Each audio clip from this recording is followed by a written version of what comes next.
Hi అండి. అందరికీ నమస్కారం. 'పాపయ్య మా జీవనజ్యోతి' సీరియల్ ఈరోజు ప్రోమోలో ఏం జరగబోతుందో చూద్దాం. ఆదిత్య వాళ్ళ ఆఫీస్‌లో అయితే వాళ్ళ స్టాఫ్ ఇలా మాట్లాడుకుంటూ ఉంటారు. ఈ కంపెనీని ముందుకు నడిపించడానికి, సమస్యల్ని పరిష్కరించడానికి ఎవరు రారు అని ఒకతను అయితే స్టాఫ్‌తో మాట్లాడుతూ ఉంటాడు. అందులో ఒకతను వెంటనే లేచి ఏయ్! బాస్ ఈజ్ బ్యాక్ అని అంటాడు. అందరూ లేచి నిల్చొని అలా చూస్తూ ఉండిపోతారు. ఆఫీస్‌కి అయితే ఆనంది మరియు ఆదిత్య ఇద్దరూ కలిసి ఆఫీస్‌కి వస్తారు. వాళ్ళ మాటలు వింటూ అలాగే నిల్చొని ఉండిపోతారు ఆనంది మరియు ఆదిత్య. వీళ్ళిద్దరిని చూసిన ఆ మాటలు అన్న అతను అయితే చాలా షాక్ అవుతూ ఉంటాడు. మార్కెటింగ్ పర్ఫెక్ట్‌గా జరుగుతున్నా మన కంపెనీ ఎందుకు నష్టాల్లో ఉంది అని అడుగుతూ ఉంటాడు ఆదిత్య.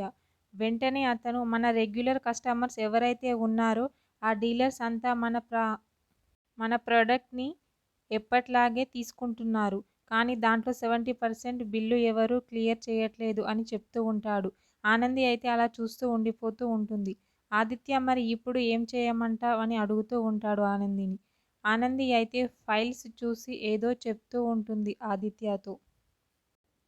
అక్కడ ఉన్న స్టాఫ్ వాళ్ళు కూడా అది వింటూ ఉంటారు ఆనంది చెప్పే విషయాలన్నీ. ఆనంది మాత్రం ఆదిత్యతో ఫైల్స్ చూస్తూ ఏదో డిస్కషన్ చేస్తూ ఉంటుంది.